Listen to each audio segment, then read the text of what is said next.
صلوا على هذا النبي الهاشمي المطلبي أحمد زكي النسبي بل وصفه في الكتب صلوا على. اللهم لا سهل إلا ما جعلته سهلا وأنت تجعل الحزن إن شئت سهلا.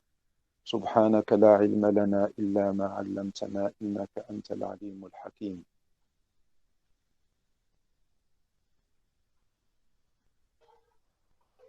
On va essayer, Inch'Allah, aujourd'hui de parler du mois sacré du Ramadan, Inch'Allah, si vous ne voyez pas d'objection. Alhamdulillah, Cheikh. Et pour en parler le mieux, on va laisser Sayyidina Muhammad sallallahu alayhi wa sallam nous en parler.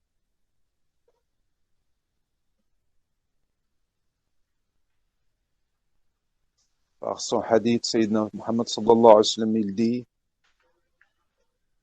il vous est arrivé le mois de Ramadan. Donc, j'ajuste. Hein. Ça, voilà.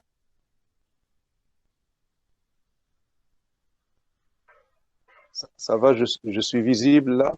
Oui, non, c'est dit. Sayyidina Nabi sallallahu alayhi wa sallam, il dit: il vous est arrivé le mois de Ramadan. Un mois de baraka, de grâce. Allah subhanahu wa ta'ala, pour toute chose qu'il a créée, il a créé des lois qui les régissent. Toute chose, il y a une loi qui la régisse. Et pour accéder à toute chose, il y a un chemin. Et même à lui, subhanahu wa ta'ala, il y a un chemin qu'il faut emprunter pour arriver à lui, à le connaître, à être près de lui. Et dans ce mois sacré qui est le mois de Ramadan, Allah subhanahu wa ta'ala, il a créé beaucoup de facilités, beaucoup de règles qui sont valables tout au long de l'année, mais qu'Allah subhanahu wa ta'ala facilite.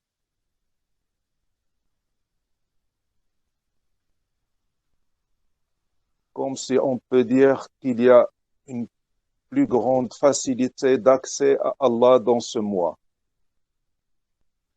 Les choses qu'on peut atteindre autre temps que Ramadan, avec des difficultés, on peut les avoir avec plus de facilité pendant ce mois sacré.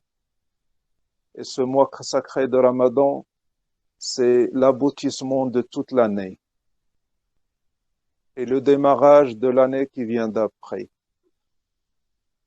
Ce qu'on faisait pendant toute l'année et ce qu'on espérait, notre espoir grandit quand arrive le mois de Ramadan.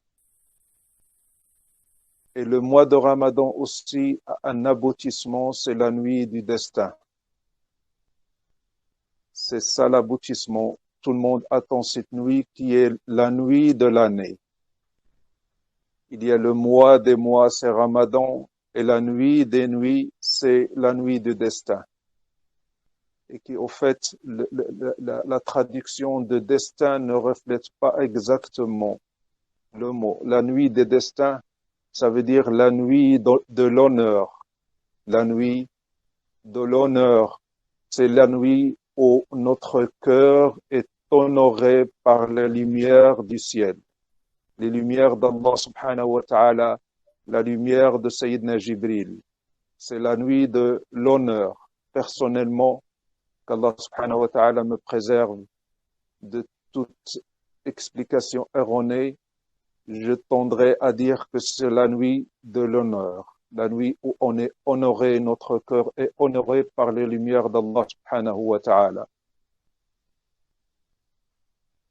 Donc, pendant ce mois qu'Allah subhanahu wa ta'ala a cité dans le Coran, et quand il l'a cité, il a dit « Shahru Ramadan alladhi unzila fihi al-Qur'an » C'est comme si Allah subhanahu wa ta'ala voulait nous montrer le secret de ce mois. Shahru Ramadan, le mois de Ramadan, alladhi unzila fihi al-Qur'an, pendant lequel a été descendu le Coran. Et on va essayer aujourd'hui, Inch'Allah, de voir cette petite phrase, si j'ose dire. Shahru Ramadan, le mois de Ramadan, pendant lequel a été descendu le Coran. Sayyidina Nabi sallallahu alayhi wa sallam faisait beaucoup de retraites dans la caverne de Hira. Il se retirait de tout, il laissait tout et allait dans cette petite caverne qui n'en est pas une. Il m'est arrivé de la visiter. C'est une petite caverne. Il y a la place pour s'asseoir pour une seule personne. Il n'y a même pas d'endroit pour s'étendre ou pour dormir allongé. C'est comme si on avait une place assise au sein d'une petite caverne. Et Sayyidina Nabi sallallahu alayhi wa sallam laissait tout et allait se retirer dans cette caverne pour être avec Allah. Et rien qu'Allah, dans un endroit où il n'y a ni verdure, ni eau, ni de quoi manger, sallallahu alayhi wa sallam se nourrissait de quelques dattes et d'un peu d'eau qu'il emmenait avec lui. Et il restait des nuits entières jusqu'à cette nuit sacrée qui est la nuit de l'honneur où Sayyidina Muhammad sallallahu alayhi wa sallam a reçu la révélation. Shahru Ramadan est la nuit de l'honneur qui a fait que le Coran est descendu sur cette terre. Il n'est pas descendu sur cette terre, il est descendu sur le cœur de Sayyidina Muhammad sallallahu alayhi wa sallam. Ce cœur que Sayyidina Muhammad avait travaillé des nuits et des nuits, des jours et des jours, des mois et des mois. Ce cœur qui a été préparé, ce cœur qui a été purifié, ce cœur qui a été fortifié pour être capable de recevoir la lumière du Coran d'Allah subhanahu wa ta'ala et la lumière de l'ange Gabriel, messager et porteur de ce messager. Donc, quand le Coran est descendu, il n'est pas descendu de lui-même, il est descendu parce que le cœur de Sayyidina Muhammad l'a attiré vers lui. Il y avait un réceptacle qui était capable de recevoir ce don et ce Coran, et ce réceptacle, c'est le cœur de Sayyidina Muhammad sallallahu alayhi wa sallam, qui a été préparé des années, et que l'aboutissement a été cette nuit de l'honneur et cette nuit de Ramadan et cette nuit de ce mois sacré qu'on est en train d'entamer. Donc, c'est une nuit de consécration. C'est un mois de consécration et d'aboutissement de travail de toute l'année. Donc, si on veut commencer maintenant pendant le mois de Ramadan, on s'y prend un peu tard.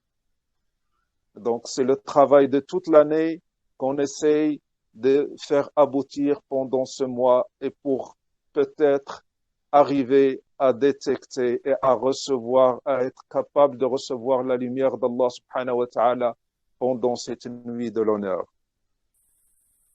Donc, Sayyidina Nabi sallallahu alayhi wa sallam a reçu, a fait descendre quand ton cœur est préparé et quand ton cœur est purifié, la lumière le cherche.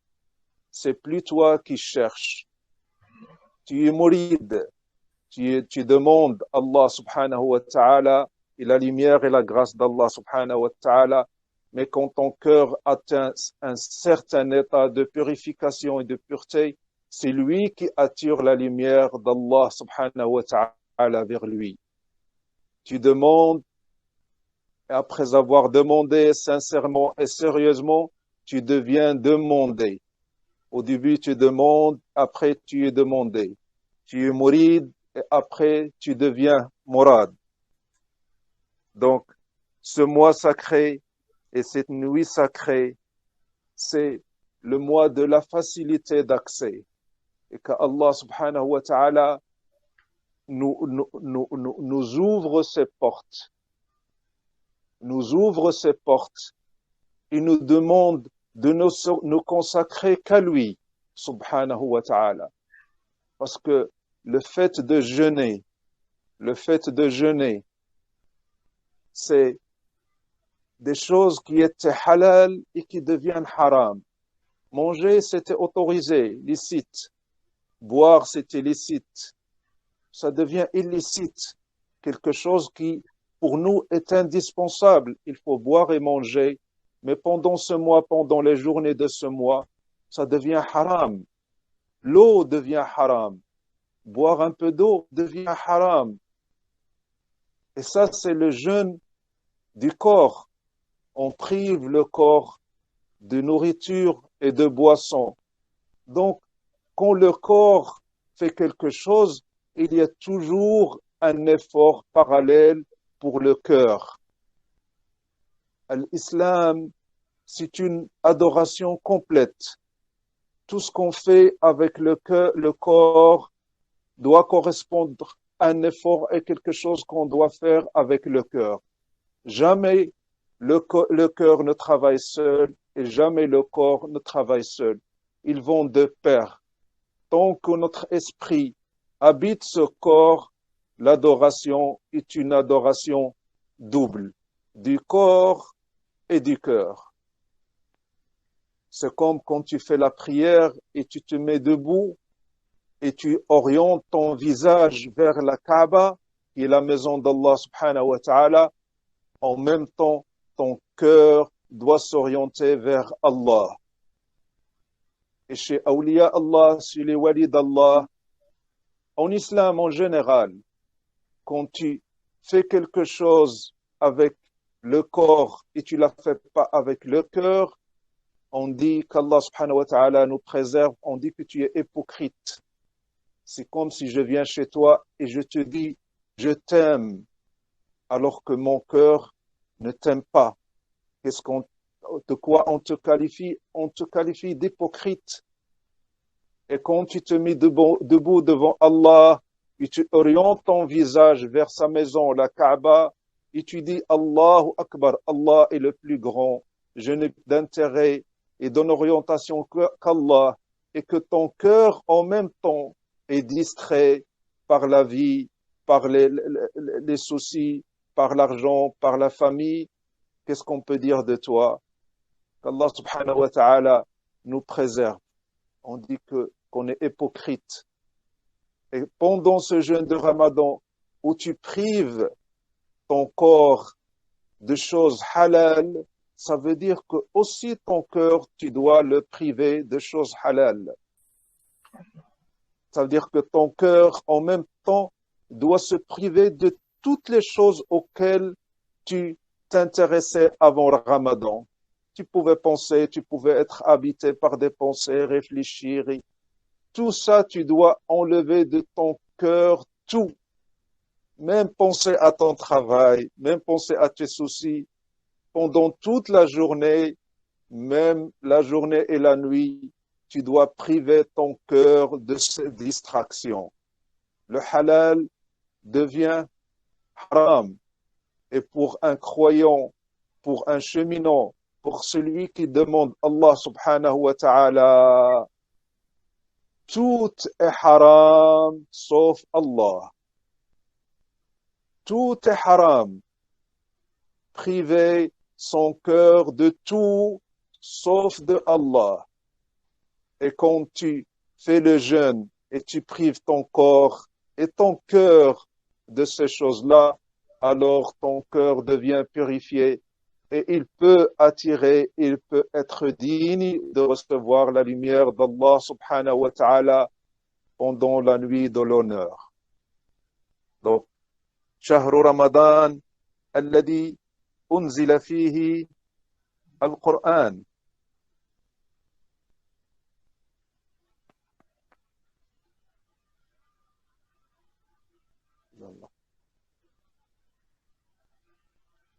أتاكم رمضان. سيدنا النبي صلى الله عليه وسلم, il dit, est-ce que ma voix est audible? نعم سيدي. Parce que j'ai l'impression que quelqu'un me dit que... Bon. الحمد لله سيدي. Atakum Ramadan, le hadith de Sayyidina Nabi sallallahu alayhi wa sallam. Atakum Ramadan, il vous est arrivé le mois de Ramadan, un mois de grâce. Yughnikumullahu fi. Allah vous enrichit pendant ce mois et fait descendre sa miséricorde. Allah vous enrichit votre cœur et vous enrichit matériellement parce que normalement, quand on jeûne convenablement, on devrait dépenser beaucoup moins pour sa nourriture. Pas comme on fait maintenant. Nous, quand on jeûne, on ne jeûne pas vraiment. On ne fait qu'inverser notre système alimentaire.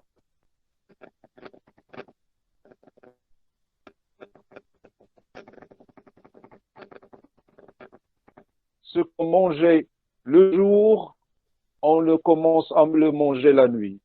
La même quantité et même plus. Et ça, c'est pas du jeûne. On ne jeûne pas. Quand on fait comme ça, on ne jeûne pas. C'est très nocif pour notre corps et très nocif pour notre esprit.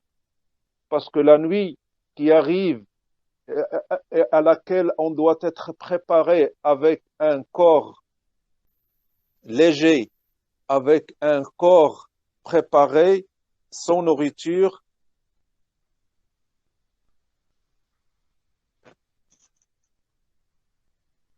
on se retrouve avec un ventre rempli, avec une seule envie, c'est de dormir, être allongé et dormir. Quand on jeûne, on coupe le jeûne, on casse le jeûne avec un minimum de nourriture pour nous préparer à une nuit avec un corps léger. Mais ce qu'on fait, je ne sais pas chez vous comment ça se passe, mais chez nous, au Maroc, ça se passe comme ça. On mange beaucoup la nuit, même des fois, dans des régions, on mange 3 repas la nuit, et ça n'a rien à voir avec le jeûne. Ça n'a rien à voir avec le jeûne. Donc, quand on prépare cette nuit avec un corps allégé, Allah subhanahu wa ta'ala fait descendre sa grâce. Un ventre bien rempli est un grand obstacle entre notre esprit et Allah subhanahu wa ta'ala. Donc, quand on jeûne pendant ce mois, vraiment, on doit attaquer la nuit très léger. Un repas qu'on mangeait, faites que manger la moitié d'un repas. Et ça, c'est beaucoup. La moitié d'un repas ordinaire, on le prend quand on casse le jeûne. Et on ne remange plus. Jusqu'à suhour, avec quelques dattes, un peu de pain, c'est largement suffisant. On veut vraiment faire l'effort de jeûner. Allah subhanahu wa ta'ala, il dit, Allah subhanahu wa ta'ala vous enrichit pendant ce mois. Matériellement, par les économies qu'on fait dans la nourriture, et spirituellement aussi, il enrichit nos cœurs avec ses lumières et sa miséricorde. Allah subhanahu wa ta'ala fait descendre sa miséricorde. Et on sait tous que Allah subhanahu wa ta'ala, comment il s'appelle? Ghafurun Rahim. Qu'est-ce que ça veut dire Ghafur Rahim? Le pardonneur, le tout miséricordieux. Est-ce que dans le Coran, on trouve miséricordieux pardonneur?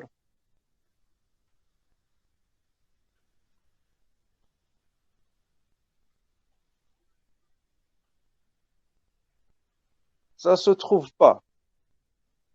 Ça se trouve pas. C'est Ghafurun Rahim. Toujours, Allah, il pardonne et puis fait descendre sa miséricorde. C'est parce que pardonner, c'est nettoyer. C'est nettoyer. Puis Allah subhanahu wa ta'ala, il pardonne, pardonneur, miséricordieux.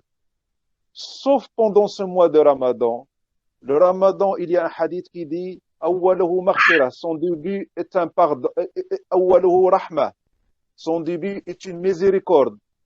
Et sa moitié est un pardon. Et sa fin, Allah subhanahu wa ta'ala nous sauve des flammes de l'enfer. Donc, c'est le seul mois où Allah, il commence par la miséricorde avant le pardon. C'est comme si Allah avait hâte de faire descendre sa miséricorde sur nous. Donc Allah subhanahu wa ta'ala, il a hâte de nous donner. Il a hâte de nous récompenser. Il a hâte de nous voir faire un petit effort pour s'en rapprocher de lui subhanahu wa ta'ala, pour que Allah donne d'une façon disproportionnée et plus que toute autre époque de l'année, sauf que Allah subhanahu wa ta'ala, sauf exception. Donc, Allah fait descendre sa miséricorde. Il pardonne nos péchés et répond à nos invocations. Allah subhanahu wa ta'ala se rapproche plus de nous et répond beaucoup plus facilement à nos invocations malgré nos manquements. Et malgré nos péchés, Allah subhanahu wa ta'ala, il se met à notre disposition, si j'ose dire. Donc, commencer, entamer Ramadan avant Ramadan. Ramadan, c'est que la consécration et c'est pas maintenant qu'il faut commencer à se rapprocher d'Allah subhanahu wa ta'ala. Manger très peu. Priver son corps et son cœur des choses illicites. Rendre tout haram sauf Allah subhanahu wa ta'ala. Chacun en fonction de sa capacité. C'est pas uniforme, c'est pas pour tout le monde. Chacun fait ce qu'il peut. Mais Allah subhanahu wa ta'ala propose beaucoup plus de facilité. Dès que tu fais un effort pour te concentrer sur lui, ou bien pour penser à lui, tu trouves les portes ouvertes. Et ça, les gens d'Allah subhanahu wa ta'ala le savent et le ressentent. Dès la première nuit du Ramadan, et ceux qui veillent la nuit, ceux qui prient la nuit, dès la première nuit, ils trouvent et ils voient la différence. Ils trouvent que les portes sont ouvertes et plus ouvertes qu'avant. Et dès qu'on fait un petit effort sur Allah subhanahu wa ta'ala, on se rend compte que la porte, elle est ouverte. La porte d'Allah subhanahu wa ta'ala est ouverte. Et de plus on avance dans Ramadan, plus le don s'accumule jusqu'à la nuit de l'honneur d'Allah subhanahu wa ta'ala. Donc, Allah répond à nos invocations et il regarde notre souci et notre empressement à l'adorer et notre concurrence, la concurrence qui s'installe entre nous pour adorer Allah le plus et faire d'efforts de plus que d'habitude. Et quand Allah voit ça, il est fier devant ses anges. Il est fier de nous. Il dit aux anges, regardez l'homme que vous traitiez de sanguinaire. Regardez comment il se rapproche de moi. Regardez comment il m'adore. Regardez comment il est bien avec ses frères et sœurs. Regardez les efforts qu'ils font. Et on devient un sujet de fierté pour Allah subhanahu wa ta'ala. Donc, mangez moins, priez plus, avec un ventre pas vide, mais presque vide. Ne mangez pas trop. Faites un effort. Vous pouvez faire un effort dans la prière avec un ventre plein et ça sera un obstacle. Allah ne nous a pas interdit la nourriture pendant la journée pour rien. C'est pas seulement pour nous exercer à ne pas manger toute la journée. C'est pour avoir faim 24 heures sur 24. Et moins faim la nuit pour donner un peu de force au corps pour prier. C'est tout. C'est ça Ramadan. C'est ça le jeûne. Concentrez-vous sur Allah pendant toute la journée. Essayez de dégager toute pensée de vos cœurs et vous allez voir que Allah subhanahu wa ta'ala vous assistera et vous aurez plus de facilité à le faire. Ne pensez qu'à Allah. Allah, Allah, la journée et la nuit, et rien ne peut nous distraire d'Allah subhanahu wa ta'ala. Et Sayyidina Nabi sallallahu alayhi wa sallam, il dit, alors, montrez à Allah pendant ce mois ce qu'il y a de meilleur chez vous, parce qu'il y a en nous des choses bien. Il y a une lumière qui est enfouie en nous et qui est bien. Alors, laissons-la sortir. Dégageons ces voiles de sur nos cœurs pour faire voir cette lumière à Allah subhanahu wa ta'ala. Et le malheureux, le vrai malheureux, c'est celui qui est privé de la miséricorde d'Allah subhanahu wa ta'ala pendant ce mois.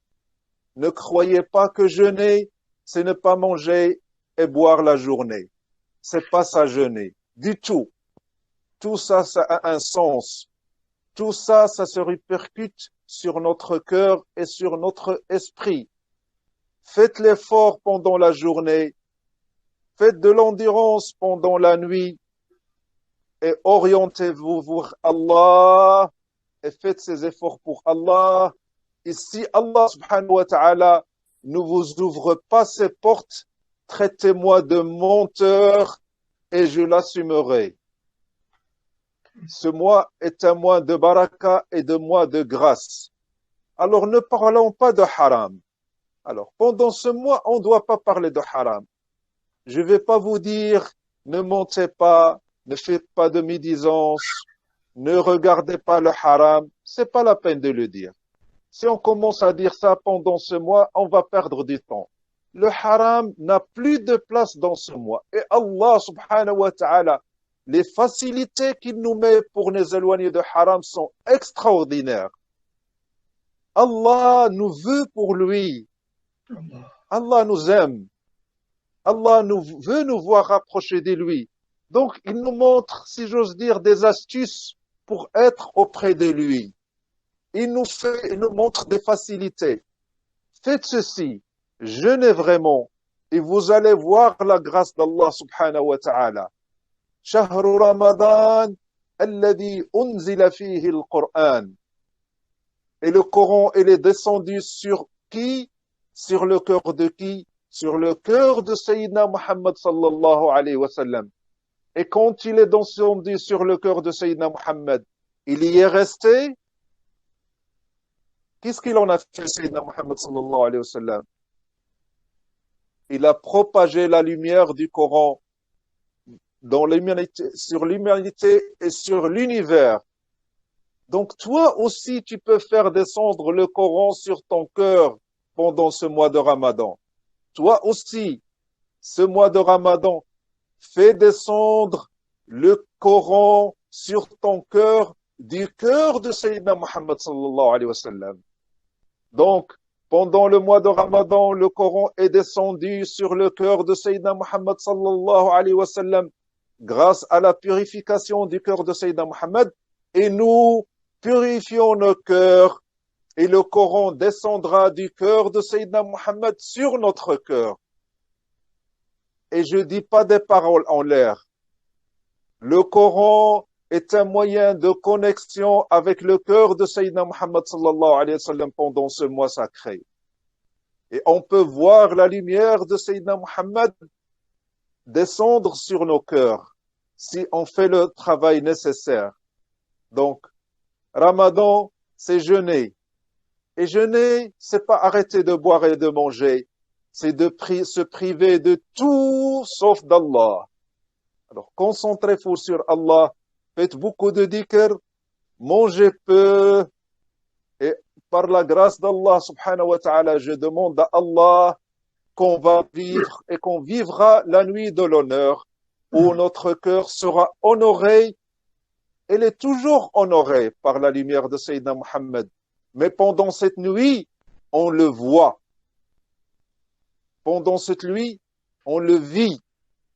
Et on le vit avec une proximité, avec une netteté extraordinaire. Qu'Allah subhanahu wa ta'ala nous donne tous cette baraka et cette lumière du mois de Ramadan et de la nuit de l'honneur. Walhamdulillahi Rabbil Alamin. Le travail, on travaille avec son corps. On ne travaille pas avec son cœur. On travaille avec son corps. Et il n'y a pas de mal à faire quelques petites coupures ou de piqûres de rappel pendant la journée. Si on y arrive, si on arrive à trouver une minute chaque heure et s'orienter vers son cœur. Quand on fait le dhikr le matin, le dhikr d'Allah subhanahu wa ta'ala le matin, sachez que vous avez chargé la batterie. Alors, ce que vous avez à faire pendant la journée, c'est trouver une minute par heure, si vous y arrivez. Et pendant cette minute, fermez les yeux et concentrez-vous sur votre cœur. Allah, Allah, Allah. Et vous allez voir et vous allez découvrir que votre cœur est toujours présent avec Allah. Alors, faites des rappels pendant toute la journée si vous y arrivez. Orientez-vous vers le cœur pendant une minute et répétez le nom d'Allah subhanahu wa ta'ala et reprenez le travail. Soyez sûr que votre cœur est toujours présent et dans l'évocation d'Allah subhanahu wa ta'ala.